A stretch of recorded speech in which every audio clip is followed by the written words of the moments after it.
નમસ્કાર ખેડૂત મિત્રો. તો આજે આપણે વાત કરવાના છીએ ટમેટીને આપણે કેવી રીતે બાંધવી મિત્રો. જો આપણે ટમેટીનું વાવેતર કર્યું હોય તો એને બાંધવી મિત્રો ખૂબ જ જરૂરી છે. કેમ કે ચોમાસાની અંદર જો આપણે ટમેટીને બાંધીએ નહીં તો એમાં બહુ પ્રોબ્લેમ આવે છે મિત્રો. એટલા માટે આપણે ટમેટીને બાંધવી જરૂરી છે મિત્રો. તો આજે આપણે વાત કરવાના છીએ ટમેટીને આપણે કેવી રીતના બાંધવી મિત્રો.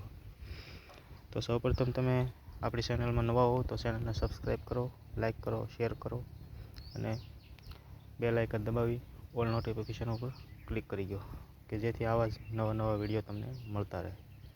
તો મિત્રો જો આપણે સૌપ્રથમ આપણે આવી રીતના વાંસ આવે છે તેને આપણે અહીંયા આમ નાખી દેવાના, કેસી બનાવી લેવાની મિત્રો. જોઈ શકો છો તમે વિડીયોમાં. આ આપણે જે સ્પેશિયલ ટમેટી માટે જ આવે છે દોરી, આપણે જે વાપરેલી છે આમાં સારી મજબૂત આવે છે. અને આપણે સૂતળી છે, જોઈ શકો છો મિત્રો. અહીંથી બાંધેલી છે આપણે, જોઈ શકો છો મિત્રો. આવી રીતની બધી જ ટમેટી આપણે બાંધી દેવાની છે. કેમ કે જો આ ટમેટી મિત્રો આપણે બાંધેલી નહીં હોય તો હેઠી આમનામ પડી રહેશે. અને આવી રીતના ટમેટા જો હેઠા પડ્યા રહેશે તો ટમેટા ખરાબ પણ ચોમાસામાં બહુ થાય છે મિત્રો. તેના માટે બાંધવી જરૂરી છે. અને જો બાંધેલી હોય તો ખૂબ જ સારું ઉત્પાદન આપણને આમાં મળે છે મિત્રો. રોગ જીવાતમાં પણ સારું એવું ઓલું રહેશે કંટ્રોલ, અને આપણને ઉત્પાદનમાં પણ વધારો જોવા મળે છે મિત્રો. જોઈ શકો છો. આપણે હજી એક વખત જ બાંધી છે. તો જો કે ટમેટીને એક વખત બાંધીએ કાંઈ ન થાય, હજી આને 3, 4, 5 વખત બાંધવી પડે મિત્રો. અને જો હજી આપણે આ થોડીક ટમેટી બાકી છે બાંધવાની, થોડી બોરી આપણે કમ્પ્લીટ થઈ ગયેલું છે, ખાલી બાંધવાની જ છે. તો જો બાંધેલી ન હોય તો ટમેટી આવી રીતના હેઠી પડી રહી છે મિત્રો. ચોમાસાને જ્યારે વરસાદ આવે એટલે પાણી ભરાઈ રહે તો આપણે ટમેટીના પાંદડા પણ ખરાબ થાય, એમાં તો રોગ જીવાત વધારે આવે મિત્રો.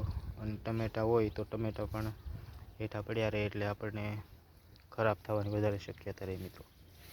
અને જો બાંધી દીધેલી હોય એટલે ટમેટી એટલી ઊંચી થઈ જાય મિત્રો, તો આમાં આપણને ઉત્પાદનમાં પણ સારું એવું વધારો જોવા મળે મિત્રો. અને ટમેટું આપણું ખરાબ પણ ના થાય. બધી રીતે આપણને આમાં નિંદામણ કરવામાં પણ સારું રહે મિત્રો. એટલા માટે ટમેટી બાંધવાની આપણે ખૂબ જરૂર પડે છે મિત્રો. તો જો તમે પણ ખેડૂત મિત્રો ટમેટીની ખેતી કરતા હોય તો આપણે હેઠી ટમેટી ન પડી રહેવા દેવી અને બાંધવી જરૂર મિત્રો. તો એમાં તમને સારો એવો ફાયદો જોવા મળે છે મિત્રો. જોઈ શકો છો. આપણે આવી રીતના અહીંયા દોરી બાંધી દેવાની, સૂતળી આપણે જે તમારે વાપરતા હોય તે.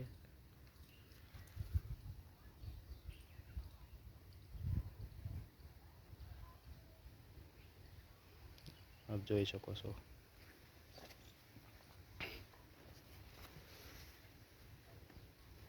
તેનાથી પણ બહુ સારો મિત્રો ફાયદો થાય છે. એટલે ટમેટીને બાંધવી જરૂર.